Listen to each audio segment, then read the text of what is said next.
ఓం శ్రీ గురుభ్యో నమః. ఓం శ్రీ తపోవనాయ నమః. ఓం శ్రీ చిన్మయ సద్గురవే నమః. ఓం శ్రీ వేమన యోగేశ్వరాయ నమో నమః. నువ్వే బ్రహ్మ, నువ్వే అపరబ్రహ్మ అయి ఉన్నావు అని తత్వం గురించి ఎవరైనా ఒక్కసారి చెబితే గురువులు ఆ చెప్పినంత మాత్రానే తెలిసిపోవాలి. అంత గొప్పది బ్రహ్మ విద్య. ఎప్పుడైనా జరిగేదంతే, చెప్పగానే తెలిసిపోవాలి. కానీ ఆ పాత్రత లేదు వినేటటువంటి వాడికి, ఆ పవిత్రత లేదు, ఆ పాత్రత లేదు. మరి ఏముంది? మనసు నిండా చెత్త చెదారం, దుమ్ము ధూళి, మురికి మాలిన్యం ఇది నిండిపోయింది. అందుకని చెప్పేది చెప్పిన విషయం చెప్పినట్లు అర్థం కాదు.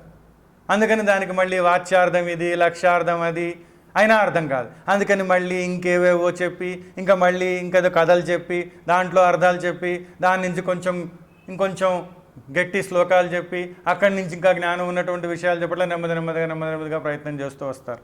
అలా చెప్పగా ఎప్పటికో ఆ లోపల ఉన్నటువంటి మాలిన్యం అంతా కూడా పోయి ఆ చివరికి చెప్పింది చెప్పినట్లు అర్థం చేసుకొని ఆ అనుభూతి కూడా వచ్చేది, ఆ సాక్షాత్కార అనుభూతి కూడా వచ్చేది చివరిలో. ముందుగా విషయం ఏమిటి అంటే అసలు ఇలా తెలిపేవారే లేరు. అసలు ఇలా తెలపాలనేటటువంటి పద్ధతి తెలిసిన వారు చాలా అరుదు. అసలు ఇలా తెలపడమే అందరికీ తెలియదు, ఎవరికి తెలియదనే చెప్పాలి. పోనీ తెలిపేవారు ఉన్నారు, తెలుసుకునేవారు ఉన్నారా? తెలుసుకునేవారు ఏరి?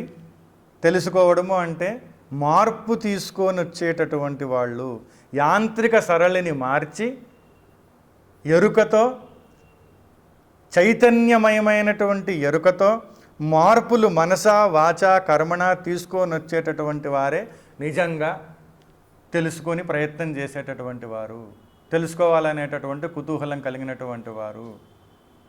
ఒక 10,000 వాట్ల వెలుగుండేటటువంటి ఒక బల్బు ఉందనుకోండి, ఎంతో కాంతి వస్తుంది.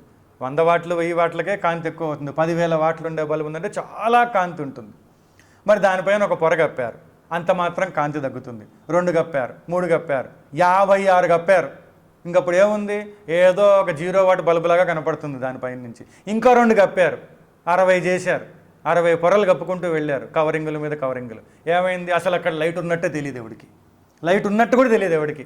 ఎంతో ప్యాకెట్ ఉందనుకుంటారు, ఎందుకంటే కనపడదు అది. అన్ని పొరల మురికి మాలిన్యం మనలో ఉంది, జన్మజన్మల్లో ఏర్పరచుకుంటూ వచ్చింది, మన లోపలే ఉంది. దేదీప్యమానంగా వెలిగిపోతూ ఉండేటటువంటి బ్రహ్మజ్యోతి ఆత్మజ్యోతిగా అంతర్జ్యోతిగా లోపల వెలుగుతూ ఉంది. కానీ తెలిసిరాదు, ఎందుకంటే అన్ని కవరింగులు ఉన్నాయి, అన్ని పొరలు అన్ని కప్పబడి ఉన్నాయి, అన్ని ఆవరణలు ఉన్నాయి. అన్ని ఆవరణలు ఉండేటప్పటికీ అసలు ఉందా అనేదే తెలియదు ఎవరికి.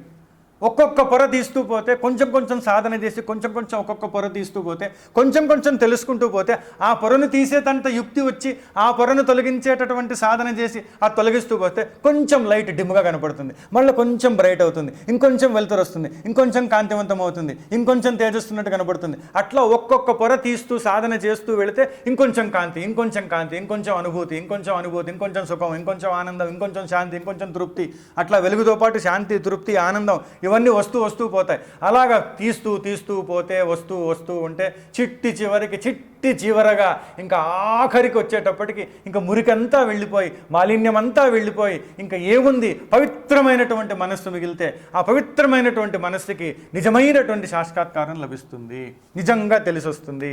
అప్పటిదాకా ఎంత తెలియజెప్పినా అసలు తెలియజెప్పడం అనేదే తెలియదు, పోనీ తెలియజెప్పినా తెలుసుకోవడం అనేది తెలియదు, తెలుసుకున్నా దాన్ని నిజంపరచడం అనేటటువంటిది, అనుభవంలోకి తీసుకురావడం అనేటటువంటిది, నిజంగా సాక్షాత్కారం పొందేటటువంటి పద్ధతి తెలియదు. అందుకని చెప్పి తెలియచెప్తూనే ఉండాలి. చెప్పగా ఎప్పటికో ఈ మురికంతా పోయి, మాలిన్యం అంతా పోయి, పొరలు అన్నీ పోయి, ఆవరణలన్నీ పోయి అప్పటికి కానీ తెలియదు అంటారు వేమన. అందుకే తెలిపే ప్రయత్నాన్ని మానద్దు, తెలుసుకునే ప్రయత్నాన్ని మానద్దు అంటూ, తెల్పుడు నేరికి తెలియదురా, తెల్పిన నెవ్వరు తెలియరురా, తెల్పగ తెల్వియురా, తెల్పుగనుంగొన దివ్యమురా వేమ. తెల్పుగనుంగన దివ్యమురావేమ అంటూ ఉన్నారు. తెల్పుడు నేరికి తెలియదురా. తెలిపేటటువంటి విధానమే తెలియదు. ఏదో నాకు వచ్చు శాస్త్రం అని చెప్పి చెప్పుకుంటూ పోతే ఎట్లా, నాకు తెలుసు అని చెప్పి చెప్పుకుంటూ పోతే ఎట్లా? వినేటటువంటి వాడికి అర్థమయ్యేటటువంటి రీతిలో వాడి స్థాయిలోకి వెళ్ళి చెప్పాలి. వాడికి ఆసక్తి పెరగాలి, వాడికి ఉత్సాహం పెరగాలి, వాడికి ఇంకే తెలుసుకుంటే ఇంకేదో జరుగుతుందనేటువంటి భావన పెరగాలి, వాడికి స్ఫూర్తి రావాలి. అంతేగాని నేను చెప్పుకుంటూ పోతే ఎట్లా, నాకు వచ్చు కదా అని చెప్పేసి, నాకు తెలుసు కదా అని చెప్పేసి నా ఇష్టం వచ్చినట్టు నా ఇష్టం చెప్పుకుంటూ పోతే ఏముంది? చెప్పేవాడు చెప్తాడు, వినేవాడు వింటే వింటాడు, లేకపోతే పోతాడని చెప్పుకుంటూ పోతే ఎట్లా? అట్లా కుదరదు అక్కడ. అందుకని అన్నారు తెల్పుడు నేరికి తెలియదురా. అనవసరంగా కష్టమైనటువంటివన్నీ చెప్పి వాడికి అర్థం కానటువంటి స్థితిలో తీసుకొచ్చి అమ్మో బాబోయ్ ఇంత కష్టమా బ్రహ్మ విద్య అంటే పరిగెత్తిపోతాడు వాడు. ఇలా చెప్తుంటే అలాంటివి కాదు. ఎంత సులభంగా ఎంత సామాన్యంగా చేసి అని చెప్పాలి. సర్వసాధారణమైనటువంటి పద్ధతుల్లోకి తీసుకొని వచ్చి చెప్పాలి. అందుకని అటువంటి పద్ధతి తెలియదు అని అంటూ ఉన్నారు. మరి ఇక్కడ ఇంకో విషయం ఉంది. ఏమిటి అని అంటే, ఎందుకు తెలుసుకోలేకుండా పోతున్నారు? అంతఃకరణంలో అంత మాలిన్యం ఉంది గనక. ఆ అంతఃకరణాన్ని గనక పక్కన పెట్టేస్తే, అంతఃకరణాన్నే పక్కన పెట్టేస్తే యథార్థంగా ఉండేది తెలిసిపోతుంది. అంతఃకరణమే ఆవరణంగా కనపడుతూ వస్తుంది. మరి ఏమంటారు ఇక్కడ? తెలిపిననెవ్వరు తెలియరురా. తెలిపే ప్రయత్నం చేసినా, ఎంత తెలిపే ప్రయత్నం చేసినా కూడా వాడు తెలుసుకునేవాడికి ఇంట్రెస్టే ఉండదు, తెలుసుకోవడానికి టైం ఉండదు, అసలు వాడు తెలుసుకునే అవకాశమే రాదు. తెలుసుకునేటటువంటి ఆ యొక్క స్థితిలో వాడు ఉండడు. మరి ఏం చేయాలట? తెల్పగా తెల్పగా తెల్వియురా. తెలుపగా తెలుపగా తెలుపగా తెలుపగా ఆ లోపల ఆ తెలివి అనేటటువంటిది ఉదయిస్తుంది, ఆ మంచి తెలివి అనేటటువంటిది తయారవుతుంది. అందుకనే ఈ తెలపడము అని అంటే, తెల్పగా అని అంటే ఆ సాధన చెప్పాలి. ఇదిగో ఈ మంత్రాన్ని చెయ్యి, ఇదిగో ఈ యొక్క బ్రహ్మాకార వృత్తిని పట్టుకో, ఈ మహావాక్యాన్ని పట్టుకొని బ్రహ్మాకార వృత్తిని పట్టుకొని చేస్తూ పో. ఒక్కసారిగా తెలియాలి. కానీ నీ మనసులో ఇన్ని ఆవరణలు ఉన్నాయి కనుక ఒక్కసారికి తెలిసి రాదు, అనుభవం రాదు. కనుక చేస్తూ పో, అనుకుంటూ పో, సాధన చేస్తూ పో.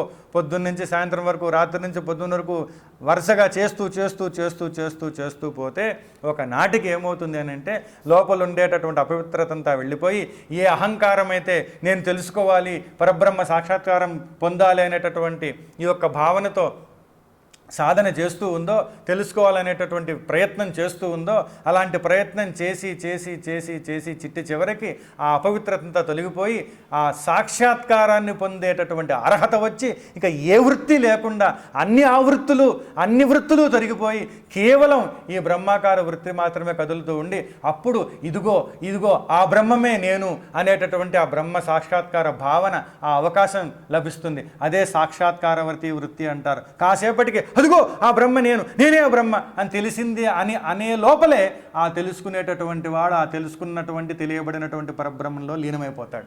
లీనమైపోయేటప్పటికి ఇంకా తెలుసుకునేవాడే లేడు అక్కడ. తెలుసుకున్నవాడు లేడు, తెలుసుకునేవాడు లేడు, తెలియబడేటటువంటిది లేదు, తెలుసుకోవడం అనేటటువంటిది లేదు. తెలుసుకోవడము, తెలియబడునది, తెలుసుకునేవాడు అనేటటువంటి త్రిపుటి అంతరించిపోతుంది. అక్కడ ఏమీ లేదు అక్కడ. మరి ఇన్ని రోజులు ప్రయత్నం చేసింది ఎవడైతే తెలుసుకోలేడో వాడే ప్రయత్నం చేశాడు. కానీ ఎవరికి తెలుస్తోంది? తనకు తానే తెలుస్తాడు. కానీ ఈ తెలుసుకునేటటువంటి ప్రయత్నం చేసినటువంటి వాడికి అబ్బా తెలిసింది అనే లోపల వాడు పోతాడు. వాడు పోతే తప్ప తెలిసి రాదు. అంటే ఈ అడ్డుగా ఉన్నటువంటిది పడిపోవాలి. అందుకే వేమన్ అన్నారు, అంతఃకరణాన్ని పక్కన పెట్టడమే తెలివి. అసలు తెలివి అంటే అంతఃకరణాన్ని పెట్టేయాలి పక్కన. ప్రపంచమంతా తెలుసుకుంటోంది, వ్యవహారం అంతా తెలుసుకుంటోంది, ఇక దాంట్లో చెత్తే ఉంది, ఆ చదారమే ఉంది అంతా కూడా. దాన్ని పక్కన పెట్టాయి. దాన్ని పక్కన పెడితే ఏముంది? అదే మధ్యన అడ్డంకి, అదే మధ్యన ఆవరణ. ఆ ఆవరణను పక్కన పెట్టేస్తే ఏమైంది? తానే ఉన్నది ఇక్కడ కూడా, తానే ఉన్నది అక్కడ కూడా. ఇక్కడ ఉన్నది తానే, అక్కడ ఉన్నది తానే. ఇక్కడ ఉన్న తాను ఒక ఆవరణలో ఉన్నటువంటి తాను, అక్కడ ఉన్న తాను ఆవరణలకు అతీతంగా ఉన్నటువంటి తాను. కనుక మధ్యలో ఉండే ఆవరణను తీసేస్తే ఇది లేదు అది లేదు, ఉన్నది తానే అని చెప్పి తెలిసిపోతుంది. ఎప్పుడైతే తెలుసుకుంటారో ఆ తెలుసుకున్నటువంటి క్షణంలో ఇన్ని రోజుల నుంచి వేచి చూసినటువంటి ఆ మధుర క్షణం వచ్చినప్పుడు అదిగో తెలిసింది అని అనిపించినప్పుడు తెల్పుగనుంగొన దివ్యమురా. ఇక దివ్యమే అక్కడ. మామూలుగా తెలుసుకుంటే అంతా దివ్యం కానటువంటిదే తెలుసుకుంటూ ఉంటాం, పరమాత్మ కానటువంటిది తెలుసుకుంటూ ఉంటాం ఎంతసేపు కూడా. పరమాత్మనే తెలుసుకుంటాం. ఆ తెలుసుకున్నప్పుడు ఆ తెలుసుకున్నదే దివ్యమైనది అంటున్నారు. ఇంకా అంతకంటే తెలుసుకోవాల్సింది ఏమీ లేదు. అందుకని చెప్పేసి మనం తెలుసుకోవాలని ప్రయత్నం చేసినప్పుడు ఇన్ని తెలుసుకోవడానికి ప్రయత్నం చేస్తాం. ఇవన్నీ కాదు అక్కడ. ఆ తెలుపగలిగేటటువంటి వారి దగ్గరికి వెళ్ళి తెలివిని పెంపొందించేటటువంటి సాధన తెలుసుకొని అలా నిర్విరామంగా నిరంతరం అలా ప్రయత్నం చేస్తూ వస్తే అప్పుడు తెలిసిపోతుంది. తెలిసిపోయినప్పుడు ఈ అహంకారం వెళ్ళిపోతుంది. అక్కడ ఏముంది? అక్కడ అహం లేనటువంటి ఎరుక, అహం లేనటువంటి చైతన్యం. ఇప్పుడేముంది? ఇప్పుడు చైతన్యం కనపడనటువంటి, కానరానటువంటి, సంబంధం లేనటువంటి, ఆ సంబంధం ఉన్నట్టు తెలియనటువంటి అహం. ఇప్పుడు చైతన్యము ఉన్నది వెనక అని తెలియనటువంటి అహం, ఎరుక అనేటటువంటిది నిజంగా ఉన్నది అని తెలియనటువంటి అహం. ఆ అహం తెలుసుకోవాలని ప్రయత్నం చేస్తుంది. అదే అజ్ఞానజనితమైనటువంటి అహం, అదే బడి ఉన్నటువంటి అహం, అదే మాయాకార్యమైనటువంటి అహం. మరి తెలుసుకునే ప్రయత్నం చేసి బాగా తెలివిని పెంపొందించుకొని మనసును శుద్ధి చేసి, బుద్ధిని శుద్ధి చేసి, హృదయాన్ని శుద్ధి చేసి, పవిత్రం చేసుకొని అదే మాట ఇప్పుడంటే అర్థం కానిది అప్పుడంటే క్షణంలో అర్థమైపోతుంది. అర్థం అవ్వడం కాదు, అనుభూతి వచ్చేస్తుంది. ఆ అనుభూతి వచ్చేటప్పటికి ఈ అహం పోతుంది. అందుకనే ఈగోలెస్ అవేర్నెస్, అహము లేనటువంటి ఎరుక, ఈగోలెస్ కాన్షియస్నెస్, అహము లేనటువంటి, అహము కానటువంటి చైతన్యం. అంటే ఏమిటక్కడ? చైతన్యమే చైతన్యాన్ని తెలుసుకుంటుంది. Awareness becomes aware of consciousness. ఎరుకయే చైతన్యమును ఎరుకతో ఎరుగుతుంది. అంతే ఉండేది అక్కడ. లేకపోతే ఏమవుతుంది? లేకపోతే ఇంక మనమే అనుకుంటుంటాం ఇన్ని తెలుసుకోవాలని ప్రపంచాన్ని. అంటే ఆ ఎరుక లేనటువంటి చైతన్యము తోడుగా ఉన్నదని తెలుసుకోలేనటువంటి తెలివి మనది. అదే అజ్ఞానజనితమైనటువంటి తెలివి, అవిద్యలో ఉన్నటువంటి తెలివి, భ్రాంతిలో ఉన్నటువంటి తెలివి. ఇదే శరీర మనోబుద్ధులతో తాదాత్మ్యం చెంది జన్మజన్మలు జనన మరణ ప్రయాణంలో తిరుగుతూ ఉండేటటువంటి తెలివి. ఈ తెలివికి ఆ తెలివి తెలిసినటువంటి వాడు వచ్చి తెలియజెప్పాలి. ఈ తెలివికి అంత సులభంగా తెలిసి రాదు. ఎందుకంటే తెలివే ఉండదు. మనం మామూలు విషయాలు తెలియకపోతేనే, అర్థం కాకపోతే వేరే వాళ్ళని అంటుంటాం తెలివి లేదు నీకు అని చెప్పంటుంటాం. తెలివి లేదు అంటే లేదు, మరి ఏం చేస్తాడు? తెలివి లేదు లేదని ఎవడు ఒప్పుకుంటాడు? అహంకారం ఒప్పుకుంటుంది. ఎవడన్నా తెలివి లేదంటే అబ్బా నువ్వు తెలుసుకోలేవులే, నీకు కష్టంలే, అంత సులభం కాదులే అంటే అప్పుడు ఒప్పుకుంటుంది. అంతేకాని నువ్వు తెలుసుకోలేవు అంటే ఒప్పుకోదు. ఎందుకంటే నాకు అన్నీ తెలుసు అనుకుంటుంది అహం. అలాగే ఆ తెలుసు అనుకునేటటువంటి అహమే బ్రహ్మ కూడా నాకు తెలుసు అనుకుంటుంది. అందుకనే తెలుసు అనే కోవలో పడేయాలని ప్రయత్నం చేస్తుంది అహంకారం. బ్రహ్మ కూడా నాకు తెలుసు అనే కోవలో, అంటే బ్రహ్మను కూడా ఆబ్జెక్ట్ చేయాలని చూస్తుంది. అది సబ్జెక్ట్, తెలుసుకునేవాడు, వాడిని తెలియబడేదిగా ఎలా చేస్తాం? అందుకనే ఆ తెలివి కావాలి. ఆ తెలివి ఉన్నవాడు, అనుభవం ఉన్నవాడు తెలియజెప్పాలి. అనుభవం ఉన్నవాడు తెలియజెప్తేనే తెలిసి వస్తుంది. కానీ చెప్పినప్పటికీ ఆ తెలివిని పట్టుకొని ఆ పవిత్రమనర్చేటటువంటి సాధన చేయాలి. అప్పుడు సాక్షాత్కారం వస్తుంది, సిద్ధి వస్తుంది. అప్పుడు ఈగోలెస్ అవేర్నెస్ అనేటటువంటి స్థితిలో మనం ఉండిపోతాం. తెల్పుడు నేరికి తెలియదురా, తెల్పిన నెవ్వరు తెలియరురా, తెల్పగ తెల్వియురా, తెల్పుగనుంగొన దివ్యమురా వేమ. అందుకని మనం కూడా తెలుసుకొని, తెలియజెప్పే వాళ్ళ దగ్గరికి వెళ్ళి తెలుసుకొని, ఆ తెలివిని పెంపొందించుకొని, తెలుసుకోవాల్సిన దాన్ని అనుభవ రూపంలో తెలుసుకునే ప్రయత్నం చేద్దాం. హరి ఓం.